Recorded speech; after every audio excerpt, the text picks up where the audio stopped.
नमस्कार, आप देख रहे हैं तरुण प्रभा न्यूज नेटवर्क और मैं हूं आपके साथ ज्योतिका। आइए शुरू करते हैं आज के बुलेटिन से। एक नजर आज की बड़ी सुर्खियों पर। माफिया को सबक, गरीबों को छत। सीमा या स्वीटी, राहुल गांधी का बड़ा दावा। एच फाइल्स का धमाका।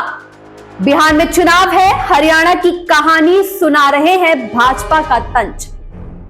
राजनाथ सिंह का दावा, बिहार में 2/3 बहुमत से बनेगी एनडीए सरकार। कल होगा पहला चरण, 121 सीटों पर मतदान, हाई प्रोफाइल मुकाबलों पर निगाहें।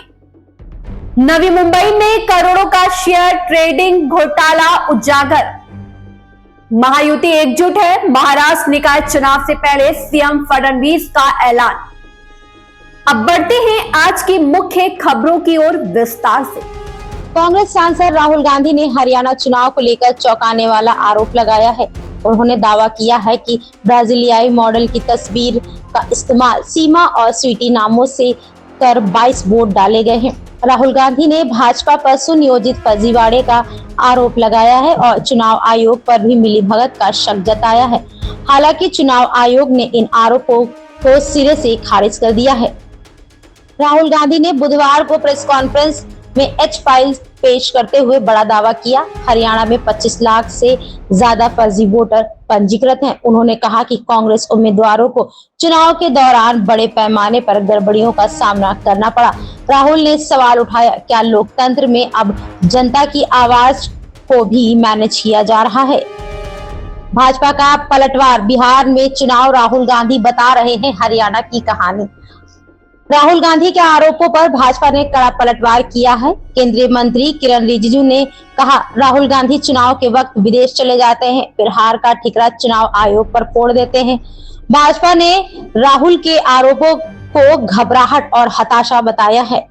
रक्षा मंत्री राजनाथ सिंह ने बुधवार को कहा कि बिहार में एनडीए 2/3 बहुमत से सरकार बनाएगा। उन्होंने कहा कि नीतीश कुमार के 20 सालों के विकास की तुलना लोग अब लालू यादव के शासनकाल से कर रहे हैं। राजनाथ ने विश्वास जताया कि जनता फिर से एनडीए को अवसर देगी। बिहार विधानसभा चुनाव के पहले चरण का मतदान आज यानी 6 नवंबर को होना है। 18 जिलों की 121 सीटों पर मतदाता वोट करेंगे।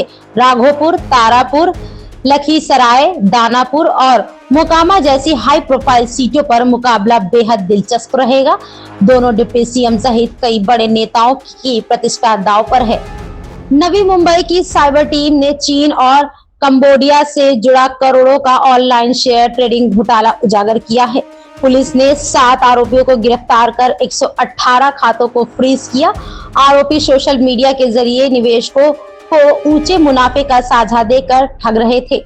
अब तक 32 लाख रुपए की ठगी की रकम बरामद की जा चुकी है।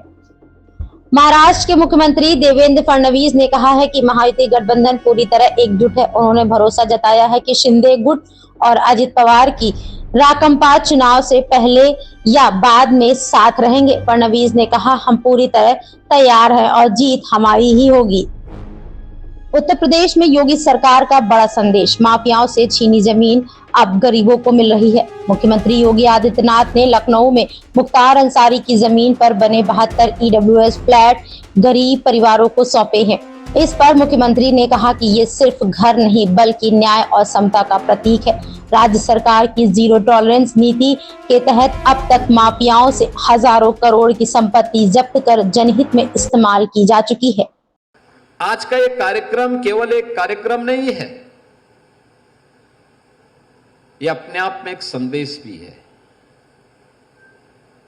कि अगर किसी गरीब की, किसी व्यापारी की, किसी सार्वजनिक संपत्ति की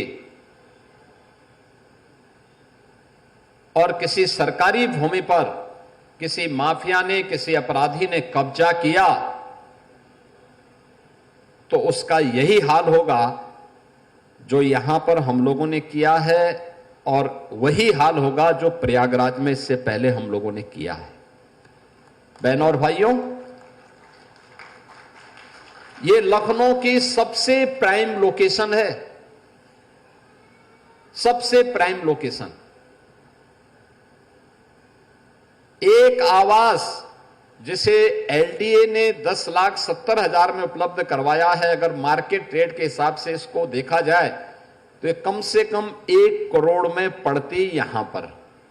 लेकिन रियायत करते हुए मेरी इच्छा थी कि जब माफिया से खाली करवाएंगे तो माफिया से खाली कराने के बाद हम इस लैंड पर गरीबों का आशियाना बनाएंगे, क्योंकि माफिया से खाली होगी तो गरीब का आशियाना ही उसमें बनना चाहिए। और ये उन लोगों के लिए भी संदेश है जो लोग माफिया को अपना शागिर्द बनाते हैं। उनके कब्र में जाकर के फतिया पढ़ते हैं, उन माफिया को गले लगा करके गरीबों का शोषण करते हैं या करवाते रहे हैं। अब उत्तर प्रदेश में तो नहीं कर पाएंगे, उत्तर प्रदेश की जनता तो उनकी असलियत समझ चुकी है, इसलिए उनको जवाब देती है।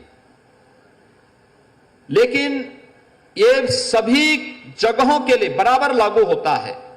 ये माफिया किसी के नहीं है, पेशेवर अपराधी किसी के नहीं है। ये हर गरीब का शोषण करते हैं, ये हर व्यापारी का अपहरण करके प्रॉपर्टी बनाते हैं और सामान्य नागरिकों के लिए, बहन और बेटियों की सुरक्षा के लिए इनके गुंडे, इनके गुर्गे हमेशा खतरा पैदा करते रहे हैं। तो यह थी आज की बड़ी और अहम खबरें। अगर आपको हमारे यह बुलेटिन पसंद आया हो तो वीडियो को लाइक करें, शेयर करें और हमारे चैनल तरुण प्रभा न्यूज नेटवर्क को सब्सक्राइब करना ना भूलें।